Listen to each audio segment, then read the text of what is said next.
Alytaus gidas – populiariausias portalas Dzūkijoje. Juokas pro ašaras, bet kelininkus vėl žiema užklupo netikėtai.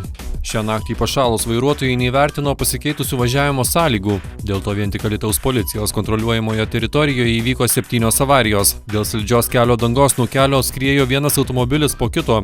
Paprasčiausia per tas 8 dienos paros valandas buvo registruota jų šiek tiek daugiau nei įprastą dieną.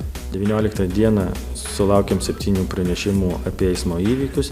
Vienas eismo įvykis įskaitinis, kiti eismo įvykiai techniniai. 7 valandos 22 minutės Alytaus rajone kelyje Alytus į Lazdijai 13 km. Automobilio Volkswagen vairuotojas atsižvelgdamas į važiavimo sąlygas nepasirinko saugaus važiavimo greičio, vairuojamo automobilio nesuvaldė, nuvažiavo nuo kelio ir apvirto. Įvykio metu sužaloti 3 žmonės. Galbūt galite pasakyti, kokie tie kiti įvykiai buvo šešėliuke? Tai vėlgi jų pagrindinė priežastis yra, kad vairuotojai atsižvelgdami į važiavimo sąlygas nepasirinko saugaus važiavimo greičio, nuvažiavo nuo kelio. Suprantama, jog visus kelius prižiūrėti sunku, tačiau avarijos fiksuotos ir pagrindiniuose krašto keliuose.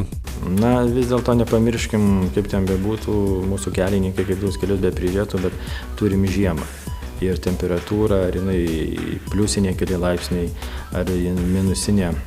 Bet važiuojamoji danga jinai nebus, esant ir pliusiniai temperatūrai, vasario mėnesį tokia, kokia jinai būna birželio mėnesį. Taigi turim žiemą, tai vėl turėtume į tai atsižvelgti.